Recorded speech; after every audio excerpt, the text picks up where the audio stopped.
Umat beriman yang dikasihi Tuhan Yesus Kristus, apakah kita semua sungguh menyadari bahwa ketika kita mengakhiri suatu kegiatan, itulah awal untuk kegiatan yang lain. Tidak lama lagi kita akan mengakhiri bulan Januari supaya kita dapat memulai bulan Februari dan seterusnya.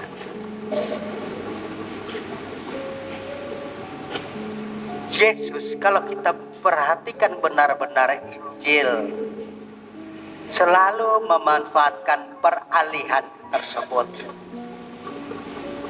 Ketika Yohanes ditangkap dan dipenjarakan, ia mengambil kesempatan untuk mulai tampil di depan umum. Sebelumnya Yesus akan masih segan-segan, atau dengan kata lain ia memberi peluang dahulu kepada Yohanes. Tetapi ketika tokoh yang dikagumi juga oleh Yesus ini dipenjarakan, ia mulai sesuatu. Ia mengambil alih kepemimpinan dan pewartaan. Dan tempat yang dipilih Yesus untuk tampil pertama kali di depan publik atau di depan masyarakat luas adalah Kapernaum. Mengapa? Itu ada dua alasan. Pertama, Kapernaum itu berada di bawah bayang-bayang Zebulon dan Naftali. Zebulon dan Naftali itu wilayah atau daerah yang kuat sekali memegang tradisi Yahudi. Seluruh tindak tanduk dan perihidup diatur secara ketat dengan tradisi. Kedua, Kapernaum itu menjadi tempat perdagangan internasional kala itu. Segala wilayah pergi Kapernaum, juga dari Afrika, dari Mesir, berniaga di sana.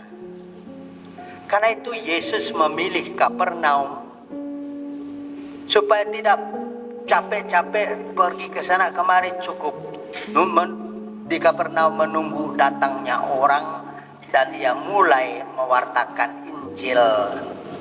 Dan pewartaan itu dibuka dengan kalimat macam hashtag, ya, bertobatlah sebab kerajaan Allah sudah dekat. Bertobat karena kerajaan Allah sudah dekat, itu diserukannya kepada Naftali dan Zebulon agar memulai mengatur hidup dengan norma-norma baru, ialah Injil. Bukan lagi hanya tradisi bagus, tetapi kalau ada yang lebih bagus, pakailah yang lebih bagus itu untuk menata masyarakat dan kehidupannya. Dan karena orang yang datang ke Kapernaum itu adalah suku bangsa yang disebutkan tadi berada dalam kegelapan. Artinya suku bangsa yang belum mengenal Tuhan, juga dibuka oleh Yesus dengan pernyataan yang menggelegar. Bertobatlah sebab kerajaan Allah sudah dekat. Dengan pernyataan itu Yesus mulai menarik perhatian orang pada dirinya sendiri, sebab ia datang untuk menggenapi apa yang direncanakan oleh Allah, dan segala mimpi Allah Bapa tertemukan dalam diri Yesus Kristus. Umat beriman yang dikasihi Tuhan Yesus Kristus,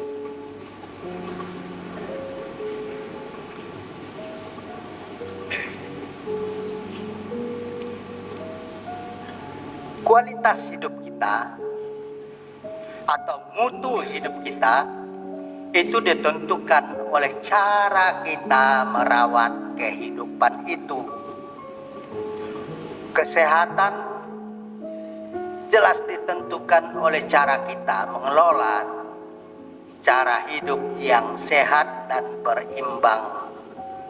Karier akan maju kalau dibina secara disiplin dari hari ke hari.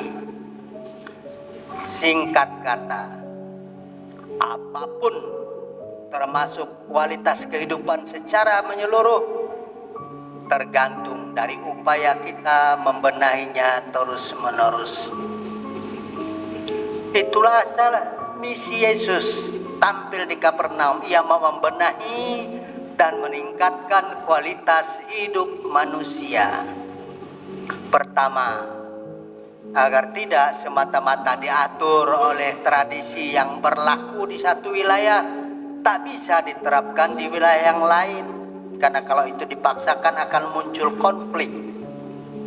Kedua, karena masih banyak orang hidup dalam kegelapan, maka kini dibawa ke dalam terang. Dulu ada buku Katekismus Kalimantan, bagus sekali cara menerangkan mengapa kita mesti beragama. Bukankah nenek moyang kita juga mengenal sesuatu yang ilahi? Katekismus itu menerangkan demikian. Kalau sudah ada listrik, waktu itu belum ada listrik.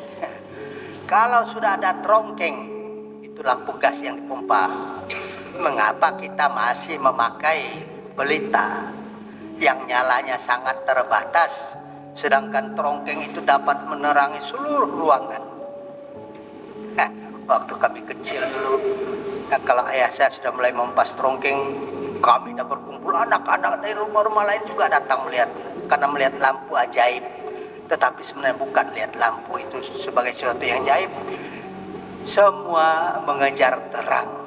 Dalam keadaan terang itu semua jadi jiwa berubah. Dalam kegelapan jiwa itu terasa terhimpit dan takut. Tapi ketika terang semua jadi nyaman. Nah, kalau sudah ada trongkeng, mengapa masih pakai pelita? Kalau kita mengenal Tuhan Allah yang begitu jelas ada Alkitabnya, mengapa kita masih ngotot menyembah Tuhan yang samar-samar? Rasul Paulus berkata, kami menyembah Tuhan Allah, Bapa pencipta langit dan bumi, bukan sesuatu yang tersembunyi. Untuk itu, agar misinya cepat, meluas dan gampang menjangkau semua umat manusia, maka Yesus mengangkat pembantu-pembantunya, ialah yang kita kenal rasul. Dan mengapa Yesus memilih nelayan, bukan pedagang, bukan petani atau orang dari profesi lainnya? Pertama, Yesus melihat dalam diri nelayan ada keinginan untuk berubah, untuk berkembang, untuk memperbaiki kehidupan. Mereka tidak merasa aman dalam pekerjaan yang berhadapan dengan bahaya, ombak dan lain-lain, dan harus turun malam hari ke danau dan seterusnya. Maka mereka ini punya impian atau bermimpi ingin mengubah hidup menjadi lebih baik. Dengan kata lain, nelayan ini punya jiwa lebih terbuka pada perubahan. Maka Yesus memilih Petrus CS itu yang profesinya adalah nelayan. Kedua, sesuai dengan pilihan Yesus untuk menetap di Kapernaum agar dapat menjangkau atau dengan kata lain berjumpa dengan banyak orang, Yesus memilih nelayan karena nelayan ini punya jaring, punya jejaring yang luas. Mulai dari mereka berlangganan untuk membeli benang, bikin pukat dan seterusnya, sampai menjual ikan. Dengan kata lain, orang mengenal nelayan, banyak orang yang mengenal nelayan karena orang membutuhkan ikan. Dan Petrus CS ini adalah pilihan yang tepat karena sudah dikenal oleh banyak orang dan mempunyai jaringan luas. Maka dari segi tata kelola usaha, kita lihat ya, inilah akar dan dasar dari MLM, bisnis MLM, multi level marketing. Yang satu menjaring yang lain dan begitu akhirnya menguasai pasar. Umat beriman yang dikasihi Tuhan Yesus Kristus, impian Yesus atas kita ialah agar kita bertumbuh, hidup dalam sukacita, penuh harapan, sehat walafiat, dan selalu bergairah karena ada sesuatu yang di depan hendak kita capai. Dan perubahan, perkembangan, vitalitas hidup itu diawali dengan spirit bertobat. Karena dalam kata bertobat sebenarnya terkandung unsur mau lebih baik, lebih banyak, lebih berkembang, more and more, lebih, bukan status quo, hanya mempertahankan yang ada saja.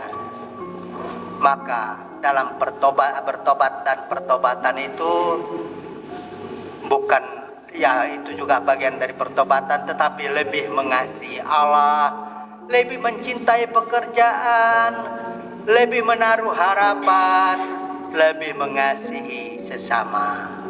Itu yang membuat hidup kita makin berkualitas, karena serba mau lebih mengasihi, lebih berbuat baik, dan seterusnya.